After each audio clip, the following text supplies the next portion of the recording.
আল্লাহর নবী, আমি আপনার প্রতি এবং আপনার পূর্বে যত নবী এবং রাসূল পাঠিয়েছি সকলের প্রতি একটি আদেশই প্রদান করেছি, আর তা হচ্ছে আমি আল্লাহ ব্যতীত ইবাদতের যোগ্য সত্য কোনো মাবুদ নেই, অতএব তোমরা আমার ইবাদত করো। এই আয়াতে আল্লাহ সুবহানাহু ওয়া তাআলা বলছেন তিনি আমাদের নবী এবং পূর্বে পাঠানো সকল নবীর নিকটে একটি দাওয়াত পাঠিয়েছেন, সেটি হচ্ছে ইবাদতের যোগ্য হিসেবে একমাত্র সত্য মাবুদ আল্লাহ সুবহানাহু ওয়া তাআলা। আর এক আয়াতে আল্লাহ সুবহানাহু ওয়া তাআলা নবী রাসূলদের ধারাবাহিকভাবে নাম নিয়ে আল্লাহ সুবহানাহু ওয়া তাআলা পবিত্র কোরআন মাজিদের সূরা আনআমের মধ্যে এক সিরিয়ালে নবী রাসূলদের নাম নিয়েছেন। ইব্রাহিম, ইসহাক, ইয়াকুব, নূহ, দাউদ, সুলাইমান, আইয়ুব, ইউসুফ, মুসা, হারুন, জাকারিয়া, ইয়াহইয়া, ঈসা, ইলিয়াস, ইসমাঈল, ইউনুস, লূত। এক সিরিয়ালে এই সকল নবীর নাম নেওয়ার পর আল্লাহ সুবহানাহু ওয়া তাআলা বলছেন, ওয়ালাউ আশরাকু লাহাবিতা আনহুম মা কানু ইয়ামালুন। এই নবীরাও যদি শিরক করে তাহলে এই সকল নবীর সকল আমল আল্লাহ সুবহানাহু ওয়া তাআলা বাতিল করে দিবেন। ধারাবাহিকভাবে এতগুলো নবীর নাম বলার পরে এবং তাদের গুণবাচক সিফাত বর্ণনা করার পরে আল্লাহ সুবহানাহু ওয়া তাআলা বলছেন এই নবীরাও যদি শিরক করে তাহলে এই সমস্ত সম্মানিত নবীদের সকল আমল আল্লাহ বাতিল করে দিবেন শিরকের অপরাধে। তাহলে দুটি সারমর্ম দাঁড়ালো যে আল্লাহ সুবহানাহু ওয়া তাআলা সকল নবী রাসূলের কাছে দাওয়াত পাঠিয়েছেন তাওহীদের, আর সকল নবী রাসূলের আমলও বাতিল হয়ে যেতে পারে শিরকের কারণে। এই একই ধমকি আল্লাহ সুবহানাহু ওয়া তাআলা আমাদের নবীর জন্য প্রয়োগ করেছেন, লাইন আশরাকতা লা ইয়াহবাতান্না আমালুক। হে আল্লাহর নবী, আপনিও যদি শিরকে লিপ্ত হন তাহলে আপনার সকল আমল বাতিল হয়ে যাবে। তাহলে এই দুটি পয়েন্ট থেকে আমাদের কাছে স্পষ্ট যে তাওহীদ এবং শিরক এই দুটি বিষয়ের গুরুত্ব ইসলামে সীমাহীন এবং অপরিসীম।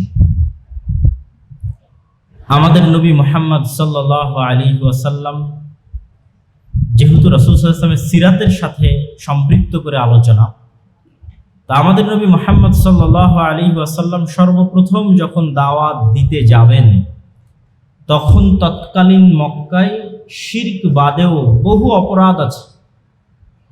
তৎকালীন মক্কায় কন্যা সন্তানকে হত্যা করার অপরাধ আছে, তৎকালীন মক্কায় মদ পান করার অপরাধ আছে, জেনা চুরি করার অপরাধ আছে, জুয়ার অপরাধ আছে।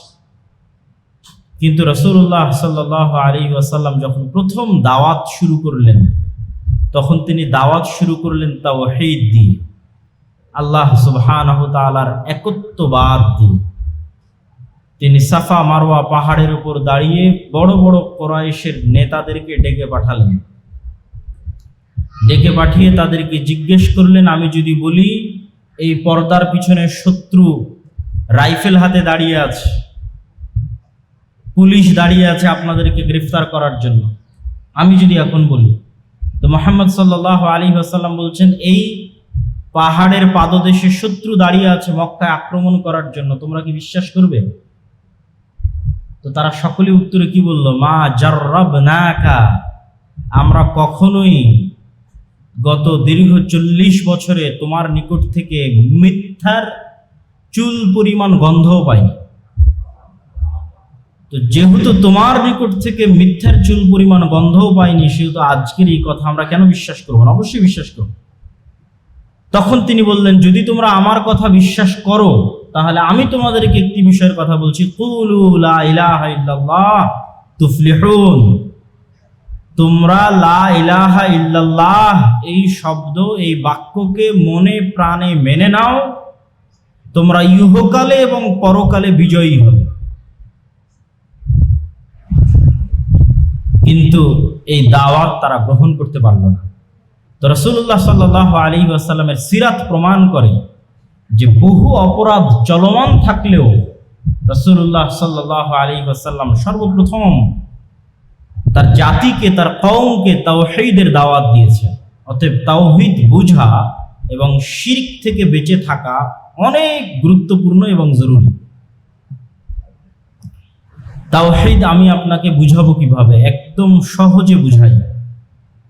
আল্লাহ সুবহানাহু ওয়া তাআলা পবিত্র কোরআন মাজিদে বলছেন, আম্মান খালাকাস সামাওয়াতি ওয়াল আরদা ওয়া আনজালা লাকুম মিনাস সামাই মা ফাআমবাতনা বিহি হাদাইকা যাত বাহজাহ মা কানা লাকুম আন তুমবিতু শাজারাহা আ ইলাহুম মাআল্লাহ বাল হুম কওমুন ইয়াদিলুন। হে দুনিয়ার মানুষ, আম্মান খালাকাস সামাওয়াতি ওয়াল আরদ, আসমান এবং জমিন কে সৃষ্টি করেছে? আসমান থেকে বৃষ্টি কে বর্ষণ করে?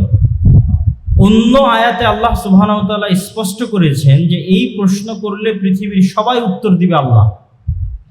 আর এক আয়াতে আল্লাহ সুবহানাহু ওয়া তাআলা নিজেই বলছেন যে আপনি যদি ওয়ালা ইন সাআলতাহুম, আপনি যদি তাদেরকে জিজ্ঞেস করেন মান খালাকাস সামাওয়াতি ওয়াল আরদ, আসমান এবং জমিন কে সৃষ্টি করেছে, লা ইয়াকুলুন্নাল্লাহ, তারা সবাই বলবে আল্লাহ সুবহানাহু ওয়া তাআলা সৃষ্টি করেছে। তো তাদেরকে জিজ্ঞেস করেন বলতে মক্কার কাফের মুশরিকদের জিজ্ঞেস করেন, আপনি ইহুদি নাসারাদের জিজ্ঞেস করেন, আপনি আজকের হিন্দুদেরকে জিজ্ঞেস করেন, যাকেই জিজ্ঞেস করবেন সব মুসলমান এখানে উপস্থিত বলবে, সারা বাংলাদেশের সকল মুসলিম বলবে যে আসমান জমিন আল্লাহ সৃষ্টি করেছেন। পৃথিবীর অন্য ধর্মের মানুষও বলবে আসমান জমিন আল্লাহ সৃষ্টি করেছেন। যেহেতু সবাই এই বিষয়ে একমত, এই জন্য আল্লাহর নবী এই বিষয়ের দাওয়াতই দেননি। এই জন্য আল্লাহর নবী বলেননি যে আবু তালেব, আবুল আহাব তোমরা বলো লা রব্বা ইল্লাল্লাহ, লা খালিকা ইল্লাল্লাহ, লা রাজিকা ইল্লাল্লাহ, তোমরা বলো যে আল্লাহ ব্যতীত কোনো রব নেই, আল্লাহ ব্যতীত কোনো সৃষ্টিকর্তা নেই, আল্লাহ ব্যতীত কোনো রিজিক দাতা নেই। এই দাওয়াত তিনি দেনইনি। কেননা রাসূল সাল্লাল্লাহু আলাইহি সাল্লাম জানেন আমি যদি বলি আল্লাহ ব্যতীত কোনো সৃষ্টিকর্তা নেই, সবাই এক বাক্যে বলবে হ্যাঁ আল্লাহ ব্যতীত কোনো সৃষ্টিকর্তা নেই, আল্লাহ ব্যতীত কোনো রিজিক দাতা নেই। কেন আল্লাহ নিজেও কোরআন মাজিদে বলছে সবাই এটি স্বীকৃতি দিবে। তাহলে সমস্যা কোথায়? সমস্যা হচ্ছে এই আয়াতের শেষের অংশে আল্লাহ কি বলছেন সেটির দিকে দেখেন, যে আমি আল্লাহ যদি আসমান জমিন সৃষ্টি করে থাকি, আমি আল্লাহ যদি আসমান থেকে বৃষ্টি বর্ষণ করে থাকি, আমি আল্লাহ যদি গাছপালা উৎপন্ন করে থাকি, তাহলে এবার তোমাদের নিকটে আমার জিজ্ঞাসা আ ইলাহুম মাআল্লাহ, তাহলে আল্লাহ ব্যতীত কেউ কি ইবাদত পাওয়ার যোগ্য হতে পারে? এটাই হলো মূল দাওয়াত। এই জন্য আল্লাহর নবী বললেন তোমাদের বলতে হবে লা ইলাহা ইল্লাল্লাহ। কেননা তোমরা সবাই স্বীকার করো যে আল্লাহ সৃষ্টিকর্তা, আল্লাহ খালেক, আল্লাহ রাজিক, কিন্তু ইবাদত করার বেলা তোমরা কাবা ঘরের মধ্যে থাকা 360টা মূর্তির ওসিলা গ্রহণ করো, তাদেরকে আগে সন্তুষ্ট করতে চাও। খ্রিস্টানেরা আগে মা মেরি এবং তাদের দাবি অনুযায়ী নাউজুবিল্লাহ আল্লাহর সন্তান নাউজুবিল্লাহ ঈসা আলাইহিস সালাতু ওয়াস সালামকে আগে সন্তুষ্ট করতে চায়। কেননা তারা সবাই মানুষকে একটাই ভয় দেখায় যে তোমরা এত গুনাহগার, তোমরা সরাসরি আল্লাহর কাছে কিছু চাইতে পারবে না, আল্লাহর কাছে কিছু বলতে পারবে না, হুজুরের দোয়া লাগবে বা কোনো মূর্তির কোনো দেবদেবীর আশীর্বাদ লাগবে, বা নাউজুবিল্লাহ খ্রিস্টানদের দাবি অনুযায়ী ঈসা আলাইহিস সালাতু ওয়াস সালাম তোমাদের সকলের পাপের জিম্মেদারি নিয়ে শুলির কাষ্ঠে তিনি মারা গেছেন, অতএব তাকে সন্তুষ্ট করলেই তোমার পাপ মুক্ত হয়ে যাবে, নাউজুবিল্লাহ। তাহলে এই প্রত্যেকটা বিশ্বাসের ভিত্তি দাঁড়িয়ে আছে কি? মানুষকে ভয় দেখানো। এই মর্মে ভয় দেখানো যে মানুষ এত পাপী এবং আল্লাহর থেকে এত দূরে যে তারা আল্লাহর সাথে সরাসরি কিছু চাইতেও পারবে না, বলতেও পারবে না। পারবে কারা? যারা আল্লাহর খুব কাছের এবং খুব নিকটের। আর এই জায়গাতে ইসলাম সরাসরি আঘাত করেছে। যেমন আর এক আয়াতে আল্লাহ সুবহানাহু ওয়া তাআলা বলতেছেন, তার নবীকে বলতে বলছেন, ওয়াকুলিল হামদুলিল্লাহিল্লাযী লাম ইয়াত্তাখিয ওয়ালাদা ওয়া লাম ইয়াকুল লাহু শারীকুন ফিল মুলক ওয়া লাম ইয়াকুল লাহু ওয়ালিয়্যুম মিনাদ-দুল। হে আল্লাহর নবী, আপনি বলুন সেই সত্তার প্রশংসা করছি যেই সত্তার কোনো সন্তান নাই। বলেন আল্লাহর প্রশংসা, আলহামদুলিল্লাহ যে আল্লাহর কোনো সন্তান নেই। আমি আল্লাহর শুকরিয়া আদায় করছি যে আল্লাহর কোনো শরীক নাই। আমি আল্লাহর শুকরিয়া আদায় করছি যে আল্লাহ সুবহানাহু ওয়া তাআলার অধীনস্থ নিকটবর্তী কোনো পিএস চেলা চামচা নাই। এই জন্য আল্লাহর শুকরিয়া আদায় করছি। কেন বলেন তো? যদি আল্লাহর সন্তান থাকতো, যদি আল্লাহর শরীক থাকতো রাষ্ট্রের রাজত্বে, যদি আল্লাহর আউলিয়্যুম মিনাদ-দুল অধীনস্থ চেলা চামচা থাকতো, তাহলে আমরা বান্দারা কোন বিপদে পড়তাম। আর আল্লাহ সন্তুষ্ট হলে সন্তান সন্তুষ্ট হয় না, সন্তান সন্তুষ্ট হলে আল্লাহ হয় না, চেলা চামচা সন্তুষ্ট হলে উপরওয়ালা সন্তুষ্ট হয় না, উপরওয়ালা সন্তুষ্ট হলে চেলা চামচা সন্তুষ্ট হয় না। তাহলে যাবো কোন দিকে আমরা? তখন বান্দাদের জন্য এটি কি হয়ে যেত? কঠিন হয়ে যেত। এই জন্য আল্লাহর নবী আল্লাহর প্রশংসা আদায় করছেন যে আল্লাহ সুবহানাহু ওয়া তাআলাকে যদি আমরা সন্তুষ্ট করতে চাই, তা আমাদের জন্য এটি অনেক বড় খুশির খবর যে আল্লাহকে সন্তুষ্ট করার জন্য আল্লাহর সংশ্লিষ্ট আর দ্বিতীয় কাউকে সন্তুষ্ট করার প্রয়োজন পড়বে না। বলেন আলহামদুলিল্লাহ। কেননা আমাদের প্রতিপালকের কোনো সন্তানও নয়, আমাদের প্রতিপালকের কোনো শরীকও নয়, আর আমাদের প্রতিপালককে সহযোগিতা করবে এরকম কোনো সত্তাও পৃথিবীতে নাই। বলেন আলহামদুলিল্লাহ। তাহলে আমরা যদি শুধু আল্লাহকে সন্তুষ্ট করতে চাই, তাহলে আমার জন্য রাস্তা উন্মুক্ত। শুধু আল্লাহর সন্তুষ্টিতেই সন্তুষ্টি এবং আল্লাহর অসন্তুষ্টিতেই অসন্তুষ্টি। তাহলে বান্দার উপর থেকে চাপ এবং টেনশন কমে গেল। এই জন্য রাসূলুল্লাহ সাল্লাল্লাহু আলাইহি ওয়াসাল্লামকে বলতে বলা হচ্ছে যে আপনি আল্লাহর প্রশংসা করেন, যে আমরা এমন সত্তার ইবাদত করি যার সন্তান নাই, যার শরীক নাই, যার অধীনস্থ কোনো সাহায্যকারী সহযোগিতাকারী নাই। সম্মানিত উপস্থিতি, তাহলে আমরা যেটি বলছিলাম যে সারা পৃথিবীর সকল মানুষ আল্লাহ সুবহানাহু ওয়া তাআলাকে রব হিসেবে মানলেও আল্লাহ সুবহানাহু ওয়া তাআলাকে ইলাহ হিসেবে মানে না। আল্লাহ সুবহানাহু ওয়া তাআলাকে সৃষ্টিকর্তা হিসেবে মানলেও আল্লাহ সুবহানাহু ওয়া তাআলাকে ইবাদতের যোগ্য হিসেবে মানে না। আল্লাহ সুবহানাহু ওয়া তাআলাকে রিজিক দাতা হিসেবে মানলেও বিপদে পড়লে আল্লাহর কাছে চাইতে হবে, আল্লাহর সামনে মাথা নত করতে হবে, নাজার নেওয়াজ মানত আল্লাহর জন্য করতে হবে, সেটি তারা মনে করে না। বরং বিপদে পড়লে তাবিজ, কবজ, কবিরাজ, জিন, শয়তান ইত্যাদির আশ্রয় গ্রহণ করে, কবরের আশ্রয় গ্রহণ করে, বিভিন্ন মানুষের আশ্রয় গ্রহণ করে। তাহলে তারা পরিপূর্ণরূপে আল্লাহ সুবহানাহু ওয়া তাআলার তাওহীদে বিশ্বাস স্থাপন করতে পারেনি, বা তারা বুঝতেই পারেনি যে তাওহীদ কি জিনিস। তাহলে আমরা যদি তাওহীদের আলোচনার এই পর্যায়ে এসে সারমর্ম করি, তাহলে হচ্ছে তাওহীদের দাওয়াত মানে আল্লাহর উলুহিয়তের দাওয়াত, যে ইবাদতের যোগ্য হিসেবে তিনিই একমাত্র যোগ্য, যিনি রব। তুমি তাকেই সিজদা করবে যিনি তোমাকে খাওয়ায় এবং পড়ায়। যিনি তোমাকে খাওয়ায় পড়ায়, আসমানের ছায়া দেয়, সূর্যের আলো দেয়, অক্সিজেন দেয়, রিজিক দেয়, তোমার জীবন মৃত্যুর মালিক, তার কাছে নত না হয়ে অন্য কারো সামনে নত হবে, এর চাইতে বড় অন্যায় পৃথিবীতে আর নেই। এই জন্য আল্লাহ সুবহানাহু ওয়া তাআলা বলেছেন, ইন্না শিরকা লাযুলমুন আযীম। শিরক হচ্ছে মহা অত্যাচার। গুনাহ না বলে অত্যাচার বলা হয়েছে, পাপ না বলে অত্যাচার বলা হয়েছে। কেননা এটি আমাদের জন্য ন্যায়, এটি আমাদের জন্য ইনসাফ যে আমরা তার সামনে মাথা নত করব যিনি আমাদের খাওয়ায় এবং পড়ায়। এটি আমাদের জন্য ন্যায় এবং ইনসাফ। এই জন্য আল্লাহ সুবহানাহু ওয়া তাআলা আর এক আয়াতে বলেছেন, ওয়া তাম্মাত কালিমাতু রাব্বিকা সিদকাও ওয়া আদলা। আপনার প্রতিপালকের সকল বিধিবিধান সত্যের উপর প্রতিষ্ঠিত, ন্যায়ের উপর প্রতিষ্ঠিত। আপনার প্রতিপালক যা আদেশ দিয়েছে প্রত্যেকটা আদেশ সত্যের উপর প্রতিষ্ঠিত, ন্যায়ের উপর প্রতিষ্ঠিত। তো আল্লাহর একটি আদেশ হচ্ছে আল্লাহর উলুহিয়তকে মানতে হবে। তো এটি সত্যের উপর প্রতিষ্ঠিত, এটি ন্যায়ের উপর প্রতিষ্ঠিত। কিভাবে? লা ইলাহা ইল্লাল্লাহ এর অর্থ কি করলাম? লা মা'বুদা বিহাক্কিন ইল্লাল্লাহ।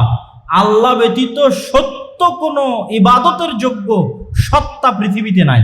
মানে আল্লাহ ব্যতীত যারা ইবাদতের যোগ্য, যাদেরকে মানুষ মনে করছে, তারা সবাই মিথ্যা। তাহলে আল্লাহ ইবাদতের যোগ্য, এটি কিসের উপর প্রতিষ্ঠিত? সত্যের উপর প্রতিষ্ঠিত। আর বাকি যাদের সামনে আমরা মাথা নত করছি, ইট পাথরের খাম্বাতে সম্মান জানাচ্ছি, যে কোনো মৃত ব্যক্তিকে কবরে সম্মান জানাচ্ছি, কারো মূর্তি বানিয়ে সম্মান জানাচ্ছি, কবিরাজ, জিন, তাবিজ, কবজের আশ্রয় গ্রহণ করছি, এই প্রত্যেক যারা আশ্রয় চাচ্ছে এরা সবাই কি? মিথ্যা এবং বাতিল। একমাত্র সত্যকে আল্লাহ সুবহানাহু ওয়া তাআলা। এবার 2 নম্বর পয়েন্ট কি? ন্যায়। তাহলে আল্লাহ সুবহানাহু ওয়া তাআলার আমি ইবাদত করব, এটি একমাত্র ন্যায়। আপনি যদি আপনার স্ত্রীকে সকল কিছুর ব্যবস্থা করে দেন, আপনার স্ত্রী আপনার বাড়িতে থেকে আপনার খেয়ে আপনার সকল নিয়ামত ভোগ করে যদি অন্য কারোর সাথে পরকীয়ায় লিপ্ত হয়, তাহলে এটি জুলম, অত্যাচার, যে সে আপনার নিয়ামতের শুকরিয়া আদায় করছে না। আমরা আল্লাহর মাটির উপর চলতেছি, আল্লাহর আসমানের ছায়ায় আছি, আল্লাহর জীবন নিয়ে পৃথিবীতে বিচরণ করছি, আল্লাহ আমাদের রুজি রুটির মালিক। সেখানে আমি বিপদে পড়লে আশ্রয় চাচ্ছি কোনো জিন শয়তানের কাছে গিয়ে, সেখানে আমি বিপদে পড়লে আশ্রয় চাচ্ছি কোনো কবরের কাছে গিয়ে, বিপদে পড়লে আশ্রয় চাচ্ছি আমি কোনো মূর্তির কাছে গিয়ে, তাহলে এটি কি অত্যাচার নয়? অবশ্যই অত্যাচার। আমি ইবাদত করার বেলায়, মাথা নত করার বেলায় আল্লাহর সামনে না করে অন্য কারোর সামনে করছি, এটি অত্যাচার। এই জন্য আল্লাহ সুবহানাহু ওয়া তাআলা কোরআন মাজিদে বলেছেন, ইন্নাশ শিরকা লাযুলমুন আযীম। আর এই জন্য আরো এক আয়াতে আল্লাহ সুবহানাহু ওয়া তাআলা বলেছেন, ওমা ইউমিনু আকসারুহুম বিল্লাহ ইল্লা ওয়া হুম মুশরিকুন। দুনিয়ার অধিকাংশ মানুষ আল্লাহর প্রতি ঈমান আনয়ন করার পরেও শিরকে লিপ্ত হয়, মুশরিক। তো আল্লাহর প্রতি ঈমান কোনটা? ওই যে আল্লাহকে রব হিসেবে মানে, আল্লাহকে সৃষ্টিকর্তা হিসেবে মানে, কিন্তু তারপরেও শিরকে লিপ্ত হয়, মানে আল্লাহর উলুহিয়াতটা বুঝে না, ইলাহ কি এটি বুঝে না। সম্মানিত উপস্থিতি, আল্লাহ সুবহানাহু ওয়া তাআলার এই উলুহিয়াত, এই তাওহীদ এবং এই শিরক মুক্ত জীবন কোরআন মাজিদের পরতে পরতে আল্লাহ সুবহানাহু ওয়া তাআলা তুলে ধরেছেন। যেমন আমরা যদি শুধু সূরা ফাতিহাকে সামনে রাখি, তো সূরা ফাতিহার মধ্যেও আল্লাহ তুলে ধরেছেন কিভাবে? ইয়্যাকা না'বুদু ওয়া ইয়্যাকা নাস্তাঈন। এই আয়াতটি হচ্ছে তাওহীদের আয়াত, শিরক মুক্ত থাকার আয়াত। এই আয়াতটি যদি এভাবে বলা হতো যে না'বুদুকা ওয়া নাস্তাঈনুকা, হে আল্লাহ আপনার ইবাদত করি, আপনার কাছে সাহায্য চাই, এই কথা শতজনকে বলা যায়।